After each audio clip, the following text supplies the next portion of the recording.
Bem, boa tarde a todos. Prazer receber vocês aqui na nossa sala de imprensa. Hoje não tem pronunciamento, assim, eu quero mais ouvir vocês mesmos, as perguntas, as dúvidas, qualquer assunto, qualquer tema. Eu não ia deixar vocês órfãos, né? Os jogadores estão de folga, então vocês não iam ter conteúdo para amanhã, então digo, eu vou lá e tal. Vamos conversar, bater um papo. Numa boa, qualquer tema, qualquer situação que queiram perguntar, dentro, fora de campo, o que for, a gente está aqui para bater esse papo, falar com o coração, falar com a verdade e poder atender o interesse da imprensa como um todo e do torcedor, né, que às vezes espera pela palavra do presidente, espera do vice-presidente, diretor de futebol, do que o clube pensa sobre isso, sobre aquilo. Então, fiquem super à vontade para perguntar. Eu não tenho limite, certo, de tempo, de perguntas, a assessoria regula isso como achar melhor, mas estou aqui para poder atender vocês da melhor maneira possível. Boa tarde, Priscila Moreira, do Razão Tricolor. Marcelo, ontem a gente viu que você estava na Inferior Sul, né, para acompanhar um pouquinho da operação de jogo. Queria saber das tuas impressões e o que é que pode ser feito para melhorar a experiência do torcedor que vai ao estádio. Bem, foi interessante ir lá, né? Voltei um pouco aos meus tempos de arquibancada, porque frequentei muita arquibancada. Inclusive, no Tetra Campeonato de 2010, eu estava naquele setor. O Castelo era diferente, né? Mas era ali que eu estava, atrás daquele gol, né? E tivemos uma situação muito desagradável no jogo contra o River. Imagens que circularam que deixa a gente triste, né? Torcedor sendo agredido covardemente, e fizemos um pronunciamento e eu senti que tinha que ir, né? E vou tentar ter isso como prática, de ir mais vezes também em outros setores, chegar perto, ver de perto, para entender cada vez mais a necessidade. Eu reconheço que o clube tem falhas nesse aspecto, reconheço, inclusive algumas falhas dessas foram melhoradas ontem. A questão de mais seguranças, a questão de mais atendentes nos bares, a questão de melhor limpeza, asseio dos banheiros, mais gente trabalhando em todos os setores. Então, ontem já foi diferente e assim deve ser uma prática. Futebol é um local de entretenimento. Eu vi muitas famílias ontem ali na Inferior Sul, muitas crianças, vieram bater foto e tal. Então, é um ambiente familiar, um ambiente que a gente tem que estar presente. Aí me questionaram, porque eu falei, porque falou da torcida. Não falei da torcida. Eu falei de algumas pessoas que vão para o estádio para fazer algo que não é correto. Ontem mesmo, 2 atendentes foram agredidas. As pessoas que criticam a questão do respeito à mulher, né, que cobram respeito à mulher, deveriam também se posicionar sobre isso, né? 2 atendentes foram agredidas, foram para o ambulatório, porque não queriam vender mais de 2 fichas, que é legislação. A lei diz que só pode vender 2 fichas. Aí apanharam por isso. Então, a gente sabe que, às vezes, existem comportamentos abusivos, e isso não pode ser tolerado. Tolerar desrespeito, importunação sexual, agressão, roubo, furto, ameaça, isso é mediocridade. Tolerar isso é mediocridade. E eu, como presidente, não posso tolerar. E quem frequenta o setor sabe que tem esse tipo de coisa. Tem gente que não frequenta o setor e se acha no direito de falar sem frequentar, né? Então, a gente foi ver de perto o que acontece. 99% das pessoas estão ali para assistir o jogo, para curtir, para ter o seu momento de lazer, para ver o Fortaleza, leva esposa, leva filho, leva pai. E essas pessoas têm que ser muito bem tratadas, Priscila, e tratadas como gente. Muito bem tratadas. E eu fiquei já chateado quando eu cheguei e os bares estavam sendo atendidos com a porta lá embaixo. Isso não é legal. Isso é condenável. Levanta essas portas, gente, pelo amor de Deus. Para que isso?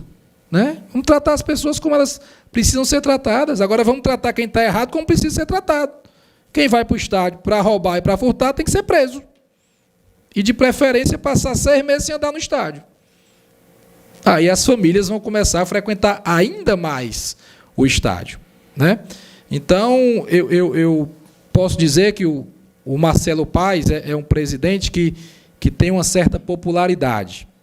Mas eu não construí essa popularidade com populismo. Eu não vou ficar dizendo que, às vezes, um grupo de pessoas quer ouvir. Eu vou dizer o que eu acho que é certo, o que eu entendo que é certo. E tratar todos os torcedores bem é dever do clube, desde a catraca, da portaria, do estacionamento, da venda de bebidas, da saída, tudo isso a gente tem que trabalhar, e é responsabilidade nossa, sim. Eu assumo a responsabilidade. Se os banheiros estavam sujos no outro jogo, a culpa é minha. Se tem um atendimento ruim, a culpa é minha. Eu assumo essa responsabilidade. Aí tenho que resolver junto com a minha equipe de trabalho, né, que está ali para isso. Mas a gente não pode fechar os olhos, certo? Existem erros, existem exageros e existe vandalismo. E isso a gente tem que coibir. E aí eu peço que as pessoas que gostam de escrever, que gostam de falar, olhem para tudo isso. Vamos aprofundar o problema. Quantas cadeiras foram quebradas esse ano nos Jogos do Fortaleza? Vocês sabiam que o Fortaleza tem um prejuízo de mais de R$300 mil só no ano de 2022 com quebra de cadeira? Eu nunca vi ninguém escrever uma linha sobre isso, mas tem. Vocês sabiam que estavam vendendo check-in? O cara faz o check-in e vende o check-in, né? Ele estava ganhando dinheiro em cima do clube. Eu não vi muita gente escrevendo sobre isso. Isso é legal? Isso é ético? Isso é correto? Então, alguém tem que ter a coragem de botar o dedo na ferida também para proteger o clube, porque o meu papel como presidente, acima de tudo, é proteger a instituição de qualquer pessoa que possa estar fazendo algo errado. E olha o termo que eu estou usando, qualquer pessoa, não é a torcida do Fortaleza. A torcida do Fortaleza é festeira, é ordeira, é vibrante. Ontem apoiou o jogo inteiro. Temos uma média de público altíssima. É uma torcida respeitada no mundo inteiro, não mais só no país. O mundo inteiro hoje já conhece as nossas festas. Mas eu não vou fechar os olhos para as pessoas que não vão para lá para torcer. E aí a gente precisa da compreensão, do apoio e do rigor, quando necessário, sem exagero, sem agressão física, como a gente viu naqueles vídeos. Foi terrível, os policiais foram afastados, né? Amanhã eu tenho reunião com a polícia, vou conversar com eles, eu mesmo vou, não vou mandar ninguém, vai algumas pessoas comigo, eu vou estar lá, para que a gente contorne. Agora, é importante que se olhe o todo, que se tenha coragem de falar sobre o todo e que se tenha coragem de enfrentar sobre o todo. Foi assim que o futebol inglês mudou.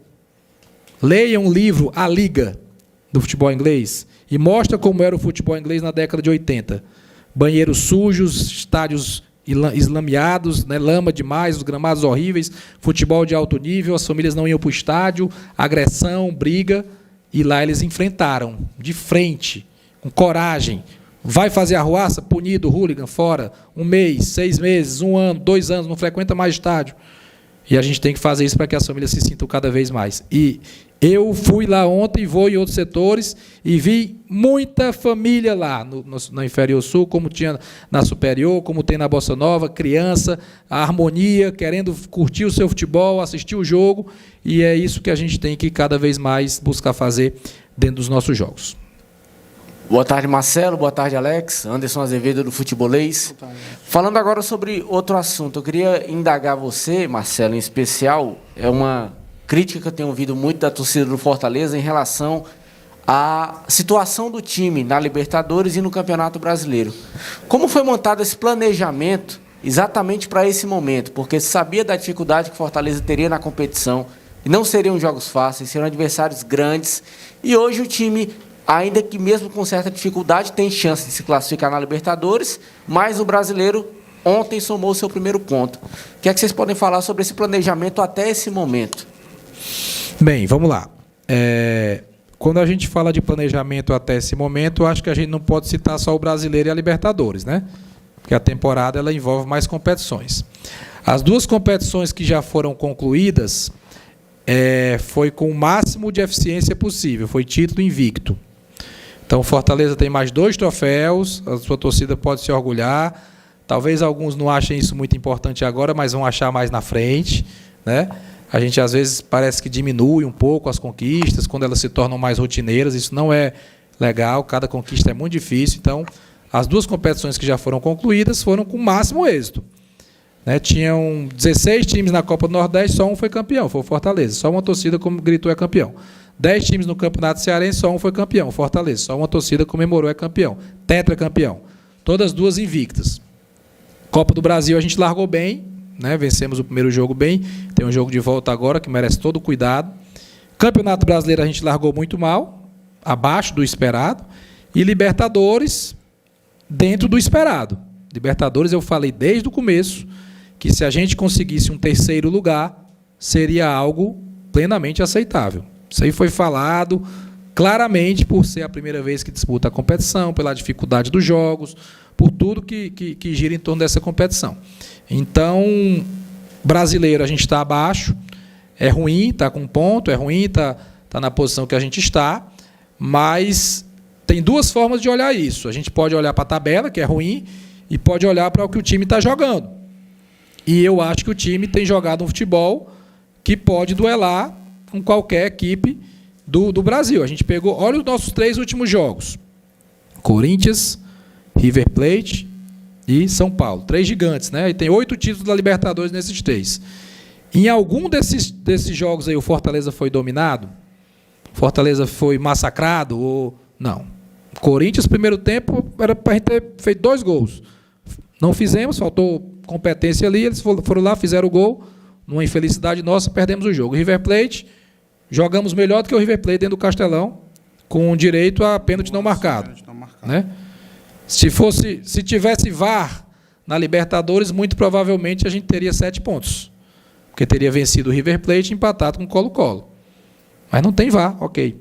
E ontem, Fortaleza foi melhor do que o São Paulo. São Paulo é um time bem treinado pelo Rogério, que vocês conhecem, descansado, porque 10 jogadores nem foram para o Chile, e ontem quem estava no final do jogo pedindo a Deus que o mundo se acabasse era o São Paulo, fazendo cera, achando um empate ótimo, e a gente em cima querendo fazer o gol. Então, a performance está ruim? Não.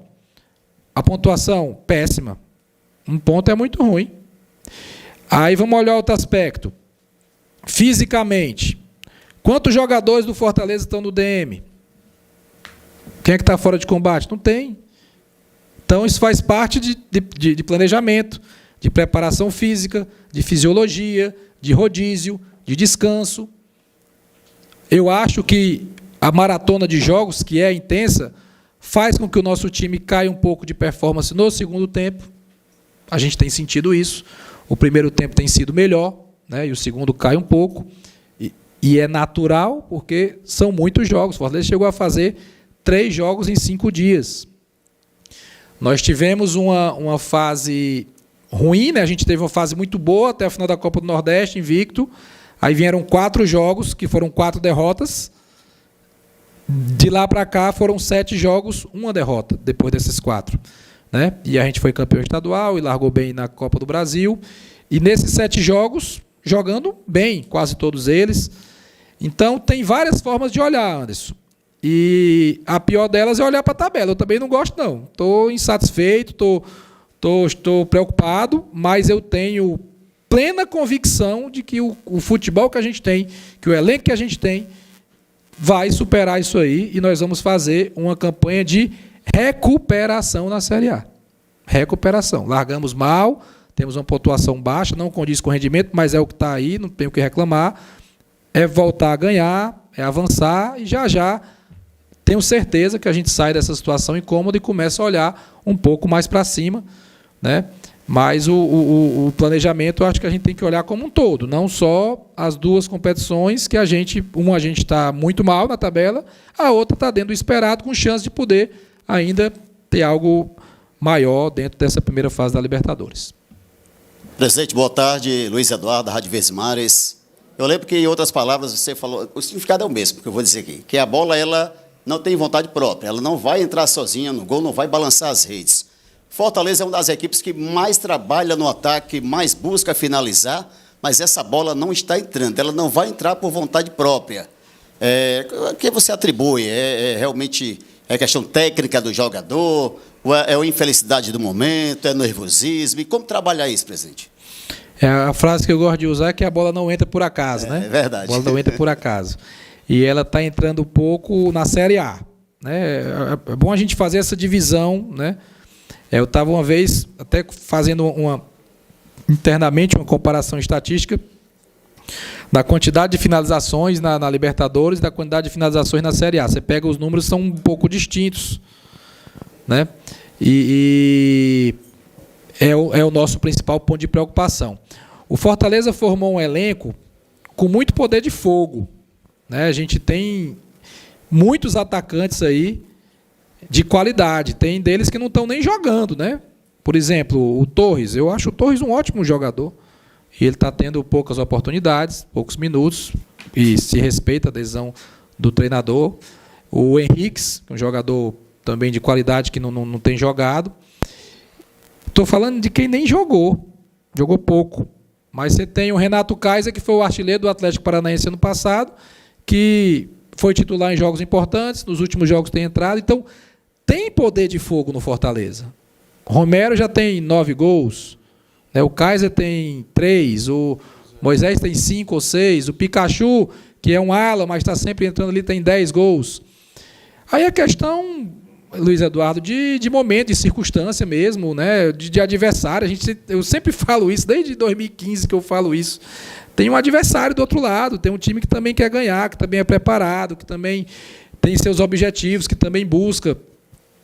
E na Série A especificamente, que é o principal incômodo, eu falo aqui de peito aberto, com convicção, que eu tenho certeza que já a gente vai estar vencendo jogos. Pode ser domingo, contra o Botafogo.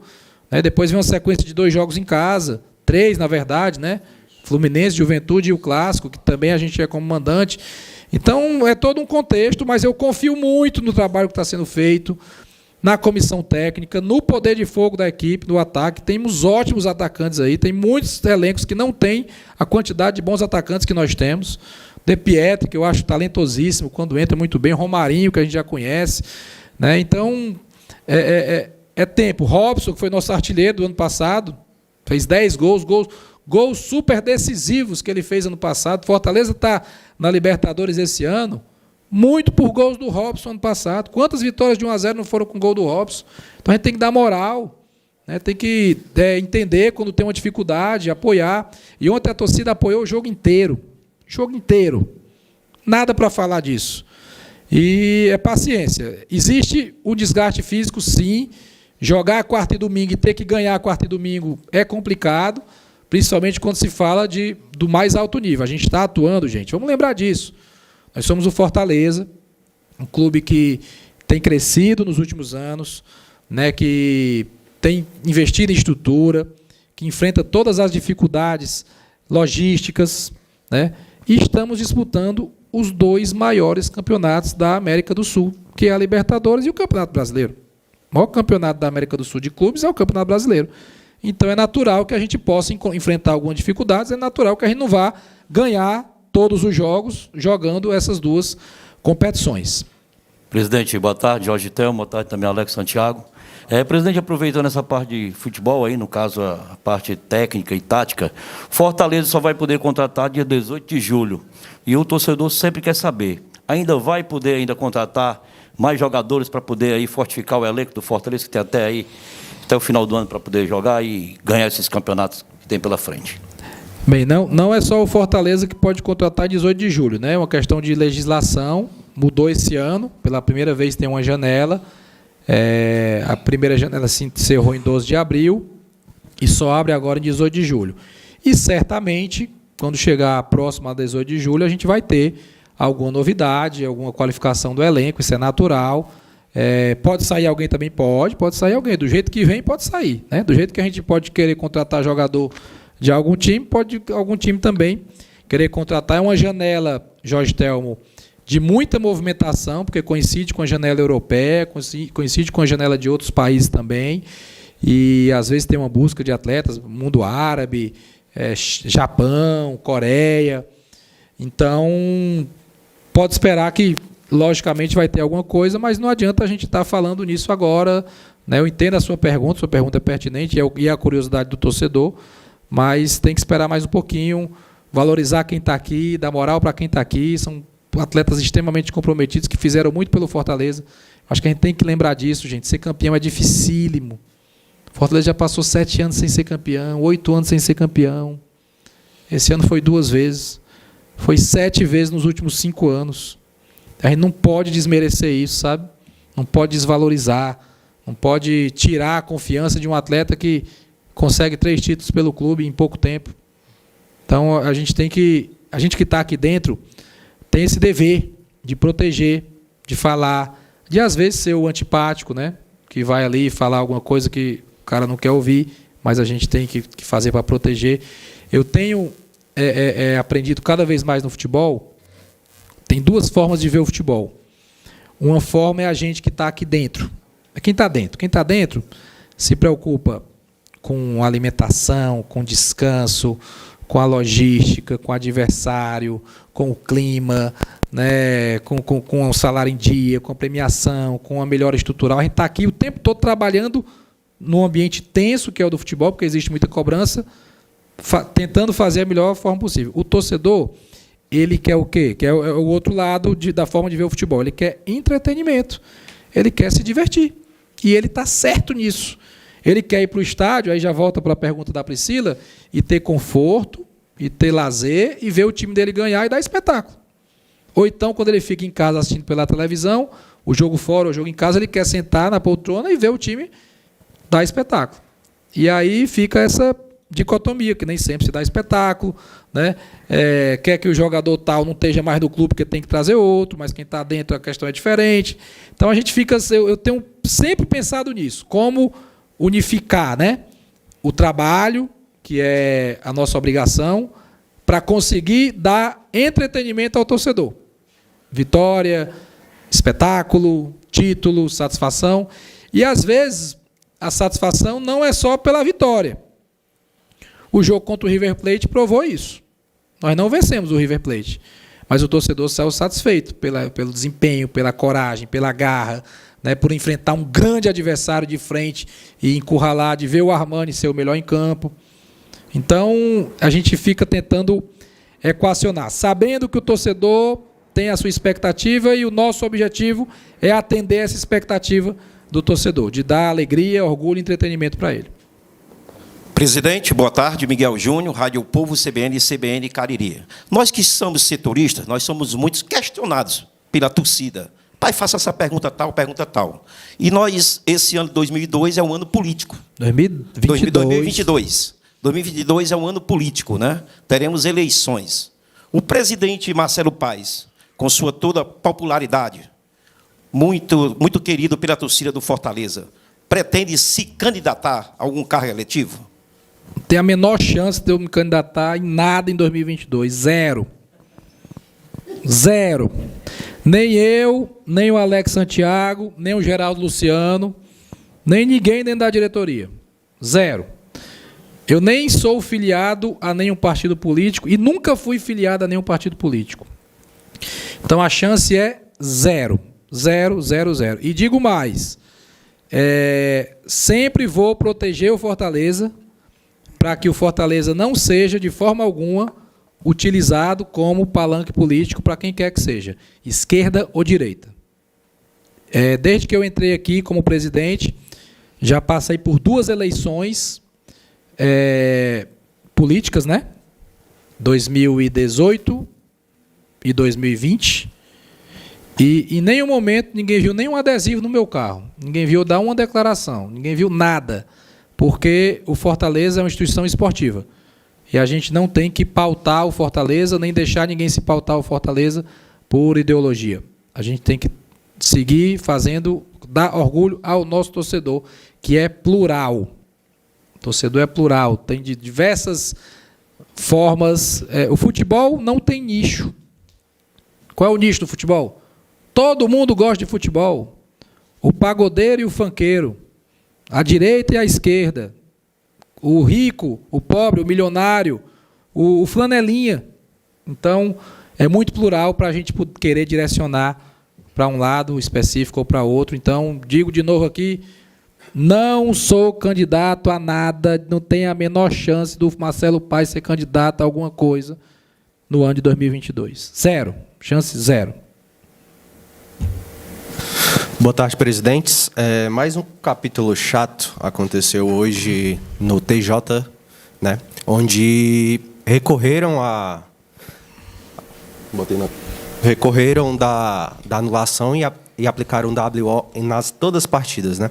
Como Fortaleza está vendo esse movimento e como ele vai poder apresentar na frente do tribunal? Eu vou falar só um pouquinho sobre isso. Depois eu queria que o Alex falasse, porque ele é craque em muita coisa, mas nesse tema mais ainda, e ele acompanhou. Eu só queria fazer algumas ponderações sobre esse tema, que eu fiquei calado até agora, deixando a bola rolar, mas eu tenho que perguntar, porque alguns personagens se repetem, né? Porque o Fred Bandeira, que quis tirar o Fortaleza do campeonato 2015, é quem está conduzindo agora de novo para querer melar o nosso tetracampeonato. Isso tem que ser respondido. Por que o Fred Bandeira foi indicado pelo Sindicato dos Árbitros? Eu queria que vocês aí, jornalistas investigativos, assim, por quê? Porque existe uma indicação para o tribunal, certo? São 9 nomes indicados. E o Sindicato dos Árbitros indica um. Por que o Sindicato dos Árbitros indicou ele para ser auditor? Queria que vocês pesquisassem isso aí. Qual foi a benfeitoria que ele fez para o Sindicato dos Árbitros para poder ser indicado? E todo mundo já sabia que ele foi indicado já para ser presidente. Por quê? E por que o auditor que mudou o voto hoje, que aí o Alex vai falar, deve ser o próximo presidente do tribunal? Por que ele mudou o voto? Ele tinha votado de um jeito e mudou hoje. Então, eu queria que vocês pesquisassem isso aí, né? Eu não sei, eu queria que vocês pesquisassem. Bem, boa tarde a todos. Prazer receber todo mundo aqui, pessoal da imprensa, como sempre. E como o amigo bem falou, né, é até chato a gente estar falando nisso, porque o Fortaleza Esporte Clube sempre pauta suas práticas pela esportividade, né? A gente sempre busca as nossas conquistas em campo. E isso daí é algo que faz parte da nossa história. Eu acho que falar, às vezes, é fácil, mas se a gente revisita a história do Fortaleza Esporte Clube, a gente vê que é um histórico de títulos conquistados dentro de campo. Sobre esse tema, é inevitável a gente ter que fazer esse parêntese aqui. Eu peço até desculpa ao pessoal que está aqui da imprensa, que obviamente quer saber de bola rolando, de jogo, de conquistas, e eu também estou aqui na condição de diretor de futebol para responder qualquer coisa sobre isso. Mas para falar um pouquinho sobre isso, eu acho que é adequado, sim. Essa pergunta é extremamente adequada. Eu estou aqui na presença do presidente para a gente fazer algumas reflexões aqui sobre isso que aconteceu, né? Porque é uma situação muito incômoda, principalmente para quem visa conquistar os seus objetivos em campo. Tudo isso começa, né, sobre uma investigação acerca de manipulações de resultado de uma agremiação específica, que é o Crato, né? E, de antemão, como desportistas, presidente Marcelo, eu, toda a diretoria do Fortaleza, nós entendemos que é um fato muito grave, que deve ser realmente muito bem apurado, né? Mas isso tem que ser apurado da maneira correta, né, por meio dos instrumentos jurídicos corretos e punir as pessoas corretas, né? E uma série de situações esquisitas aconteceram nisso daí, porque essa ação que o amigo se referiu é uma ação que tem como autores o Maracanã e o Icasa, né? O Maracanã supostamente buscando aí uma reclassificação para buscar um lugar entre os 4 primeiros colocados, para poder, entre os classificados para a fase eliminatória, para poder buscar um local, né, nessa parte da competição. Só que acontece uma estranheza muito grande para a gente nisso tudo, e aí eu falo não só como vice-presidente do Fortaleza, mas como representante jurídico das 4 instituições envolvidas, né, que são os semifinalistas, a quem eu represento, Fortaleza, Ferroviário, Caucaia e Iguatu, é que o Maracanã e o Icasa, tomando ciência do primeiro WO que foi aplicado ainda em Ferroviário e Crato, né, por última rodada da fase de classificação, eles, curiosamente, não apresentaram nenhuma denúncia naquele momento, né, no final da primeira fase, que, em tese, seria o momento ideal para você, sabendo que foi aplicado um WO por suspeita de manipulação de resultado, você se insurgisse contra aquilo, né? Porque você busca a classificação para a próxima fase, a fase eliminatória. Não houve manifestação nenhuma do Maracanã, né? É curioso também entender o porquê que isso aconteceu naquele momento. Enfim, o Maracanã decidiu de maneira até atípica, né, aquele momento para poder levar essa questão a juízo. E aí depois nós temos um problema que é a suspensão do campeonato antes das semifinais. Foi uma liminar dada pela presidência do tribunal que foi cassada pelo Superior Tribunal de Justiça Desportiva, o STJD. Né? E é curioso porque esse conhecimento do tribunal acerca dessa suposta manipulação de resultados por parte do Crato, ela já havia bem antes, né, de haver aquela suspensão das semifinais. Mas é um fato curioso porque nenhuma medida foi tomada antes, mas sim só naquele momento de semifinais. Fato curioso. Uma outra questão também que a gente coloca, inclusive a gente levou isso no julgamento no tribunal, e aqui, voltando a falar, eu estou debatendo no campo das ideias, é o meio pelo qual está buscando se punir o Crato. Isso é uma coisa que a gente tem que buscar lembrar. Foi uma petição assinada por 2 clubes, chamada medida inominada, não foi uma ação movida pela Procuradoria, que é quem tem competência para poder impor uma punição de exclusão, né? E essa peça, que jamais excluiu algum clube de alguma competição, excluiu o Crato. Esquisita essa situação, uma situação também bem atípica. Porque, só para que os amigos saibam, me desculpem, até aqui está me tornando um pouquinho longo nisso, mas para que vocês entendam. As punições esportivas, como, por exemplo, a exclusão, que é o que o Crato foi vítima, ela se dá por meio de uma ação específica, movida pela Procuradoria Desportiva, através de um processo desportivo disciplinar. E a Procuradoria, inclusive, fez já a denúncia da maneira correta, né? E nessa denúncia, salvo engano, não houve a denúncia da agremiação Crato. E quando se fala de quem se punir, se a agremiação, se as pessoas físicas, é só a gente observar aí os precedentes do próprio Tribunal de Justiça Desportiva. Porque o Barbalha, não sei se vocês vão lembrar, em 2020, também foi suspeito de manipulação de resultados, né? Inclusive com a punição do então presidente Lúcio Barão, mas só quem foi denunciado foi a pessoa física do Lúcio Barão. A agremiação não foi denunciada, né? E isso realmente é bem atípico de acontecer. O fato é que a gente vê uma agremiação sendo denunciada pelo meio atípico, ao nosso ver, absolutamente incorreto, que é uma medida inominada, em uma situação em que o Crato sequer foi denunciado por quem de direito, que é a Procuradoria. E esse julgamento acontece assim, de uma maneira muito, ao meu ver, né, e nós vamos discutir isso nas instâncias adequadas, de uma maneira muito assodada, né? Então, a gente percebe que existe aí, sim, uma infelicidade grande sobre a forma como tudo isso foi conduzido. Fortaleza se manifesta já aqui de pronto, juntamente com os outros semifinalistas, no sentido de ingressar com recurso na instância recursal adequada, que é o STJD. Nós vamos levar o assunto para debate no STJD, por entender que existem uma série de irregularidades nessa situação, desde o meio como está sendo movida essa persecução, né? Principalmente falando sobre os impactos que ela tem para os semifinalistas. Isso é muito grave, porque é um campeonato que vinha sendo conduzido dentro de campo, com suas conquistas para vencer ou para perder dentro de campo, acaba dessa forma. Então, esse é o nosso interesse recursal.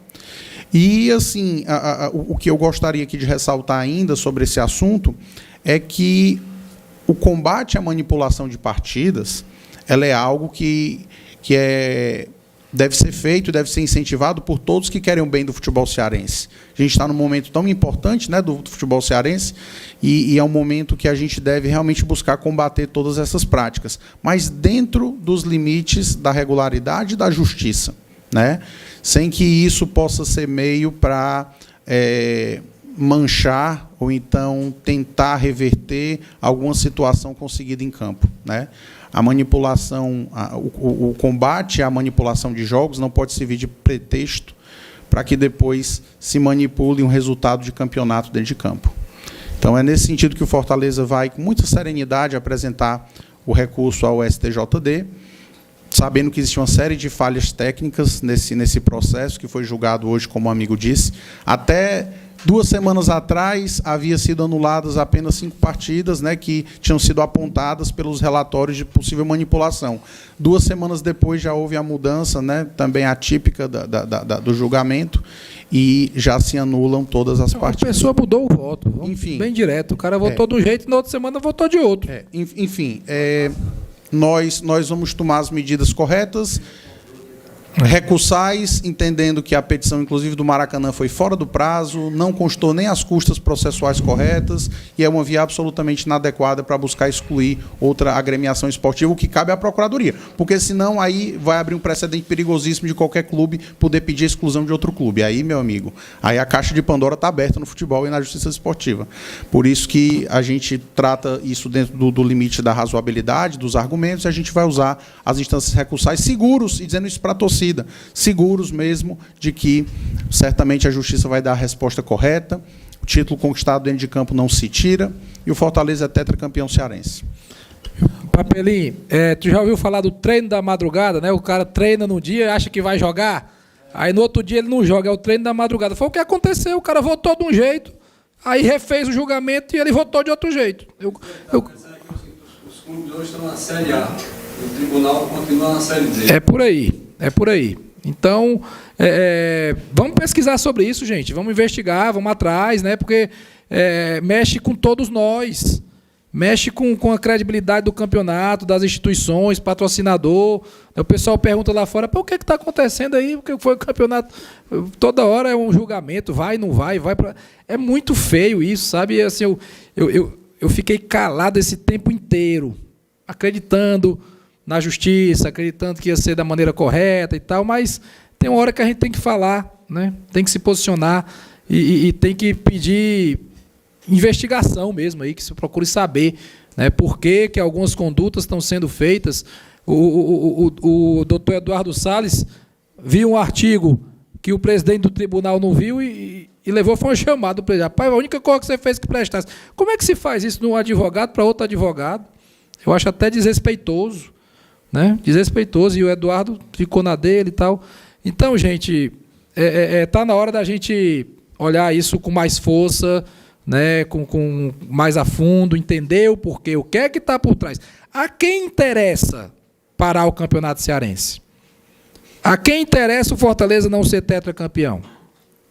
Acho que a gente tem que se fazer essas perguntas, né? e ir a fundo aí para saber, porque... Segundo o que o Alex falou, eu confio 100%, todo esse processo tem vários vícios que foi passando por cima para quase que na marra chegar no resultado que é o que se queria. Porque há uma semana e meia, foi julgado. 3-3. Eu tenho um voto de Minerva. Tem não, peraí, o artigo aqui disse que... Ixi, pensei que tinha. Aí, peraí, aí vamos fazer o julgamento, aí o outro cara vai lá e muda o voto. Então, não dá para a gente achar isso razoável. Vamos. Muito boa tarde, Cristian Bergson, Paz, Alex, Tom Alexandrino aqui do Sistema Verdes Mares. A pergunta é sobre a Liga, né? Mais uma tentativa dos clubes do futebol brasileiro em tentarem buscar uma unidade organizacional pensando em todos os clubes do futebol brasileiro. E eu acho que é válido quantas tentativas forem possíveis até se concretizar. Queria saber, de fato, você que esteve na linha de frente, Paz, sobre todos, a reunião, sobre o que se busca, sobre o que se prega, se realmente já existe essa unidade ou ainda está muito distante. Queria saber qual é o posicionamento do Fortaleza, o que é que você viu e o que de fato acha que pode melhorar, se é que tem alguma coisa para melhorar. Olha, Tom, pergunta muito pertinente, né? Um assunto... como é a hashtag que o pessoal usa agora, né? A foto de milhões, né? Encontro de milhões, esse é um assunto de milhões, de verdade. Literalmente.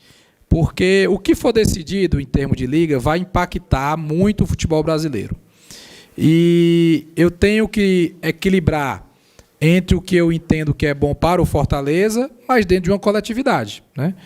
Eu não posso chegar e achar que o Fortaleza vai ganhar igual o Flamengo. Não vai.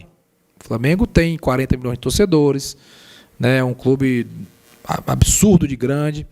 E é natural, como em qualquer liga, que os clubes que têm mais torcida, que têm mais audiência, porque a gente está falando principalmente de direitos de transmissão, esse clube possa ganhar mais, entre outros clubes gigantes que tem no país.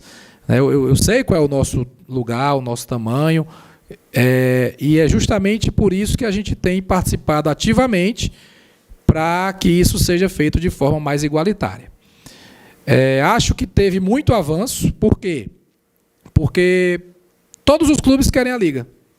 Não tem nenhum clube da A e da B que disse assim, não, esse negócio de liga não quero, não é bom, deixa do jeito que está. Os clubes querem a liga, porque com a liga a gente vai ter mais autonomia, mais poder de decisão, o produto vai estar mais valorizado, vai melhorar, sobretudo, para o torcedor, uma melhor experiência de jogo, uma melhor experiência televisiva, um cardápio de jogos melhor, atletas mais qualificados, que teoricamente os clubes vão ter mais capacidade de manter seus atletas, de atrair atletas, então melhora para o público.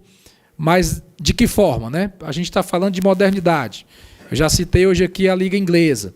A Liga Inglesa é o parâmetro, né? O top. É a principal liga do mundo. Todos os anos os clubes ingleses estão ali próximo de vencer a Champions League, ou vencendo a Champions League.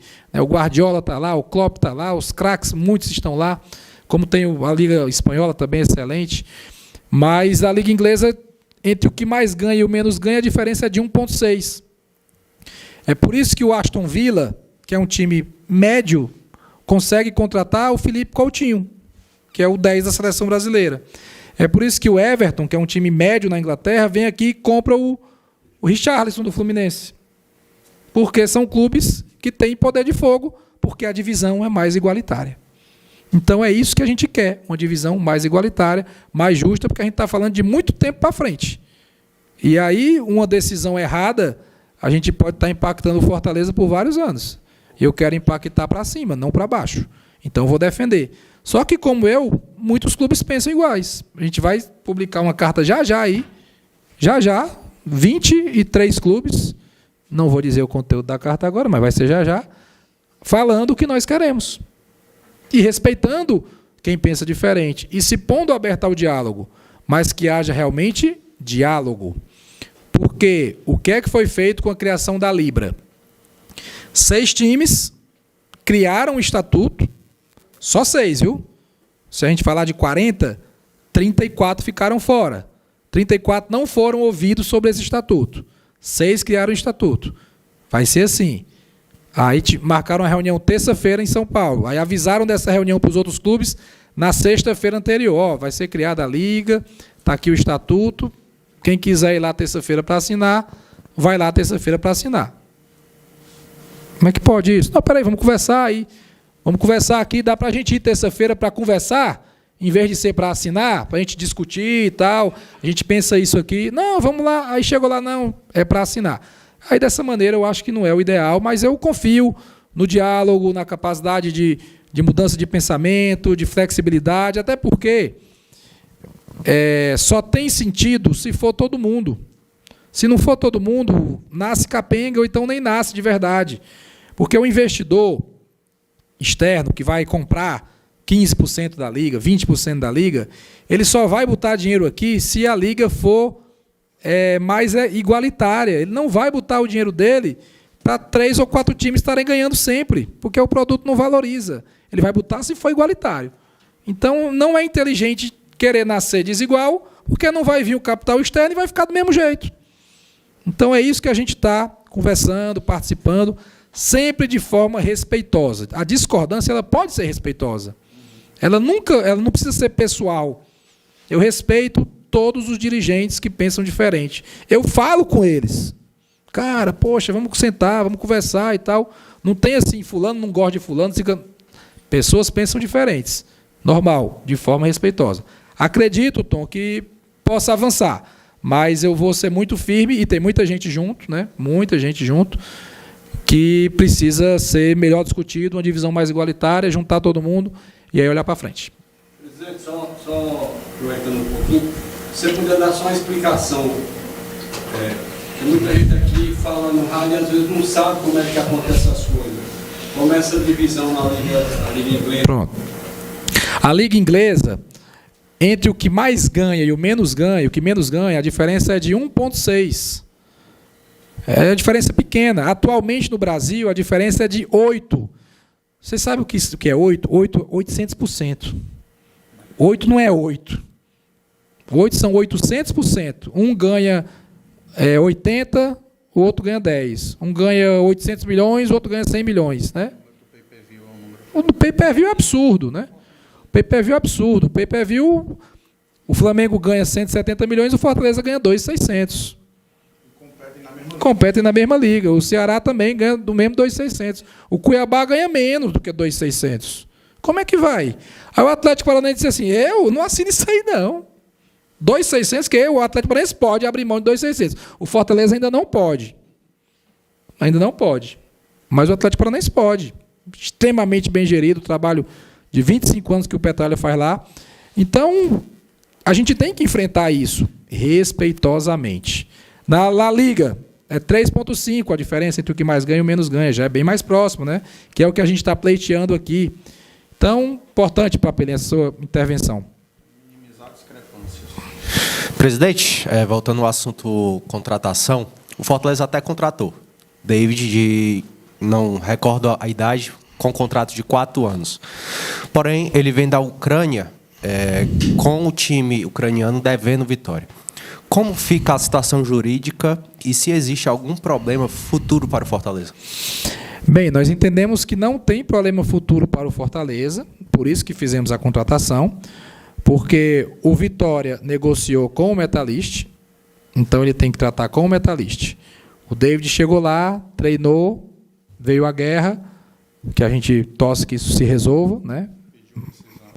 E ele teve a rescisão dada pelo Metalist. Ele deixou de ser jogador do Metalist. Ele ficou livre. O Metalist assinou a rescisão do David. Por isso que ele foi inscrito, e o David pode até jogar, porque a rescisão dele foi antes do dia 12 de abril. Ele vem na janela como agente livre. Todos os atletas que tiveram sua rescisão antes de 12 de abril não entram na janela. Entendeu? Ele pode jogar domingo, depois, ele não vai jogar agora porque ele passou muito tempo sem treinar praticamente, e ele vai recuperar físico, vai fazer uma pré-temporada, né? Tem tempo ainda para ele se engano, nós não temos pressa quanto a isso. Okay, né? Então, juridicamente, a gente entende que a situação foi essa. O Vitória precisa resolver com o Metalist, né? Que ele vendeu e se recebeu ou não recebeu, não sei como é, o que tinha que pagar. E o David se tornou jogador do Metalist, depois se tornou jogador livre. Foi uma oportunidade de mercado. Inicialmente ele vem para o Sub-23. Mas há a possibilidade dele ir para o profissional? Todos os atletas que estão no Sub-23 podem jogar no profissional. Ano passado, se vocês pegarem as súmulas, nós tivemos o Samuel no banco, o Vitor Ricardo, o lateral esquerdo, Natan, o Pablo, o Igor Torres, vários jogadores do Sub-23 do ano passado já frequentaram o elenco profissional. João Paulo zagueiro, quase joga contra o Corinthians, né? Tinha uma lesão ali e tal. Então, isso é plenamente possível que ele possa participar, como outros atletas. Todos os atletas, todos, isso é importante a gente falar, todos os atletas do Sub-23 a gente traz com perspectiva de atuar no elenco profissional ou nesse ano ou no outro ano. O principal exemplo, Hércules. O Hércules foi trazido ano passado para o Sub-23, jogou quase todos os jogos, só um jogo ele não jogou, foi aproveitado, fez pré-temporada com o elenco principal e hoje está jogando aí, fazendo gol, sendo importante, jogando grandes jogos. E a gente não traz para o Sub-23 um cara de 29 anos que a gente acha... Não, já é outra pegada. 20, 21, 22, a gente traz nessa perspectiva de testar dentro do Fortaleza, entender o ambiente, treinar com um profissional, ser relacionado e servir ao elenco profissional, seja no ano corrente ou seja no ano posterior.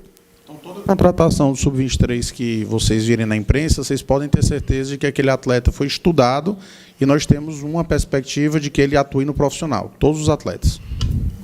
Alex, só informação para ele, o David nunca saiu do Brasil, a transferência dele. Já assinou com Vitória, acho que dia 28 de março, e a transferência dele é local, até amanhã vai estar no vídeo. O vídeo está legal. Segundo Miguel Júnior.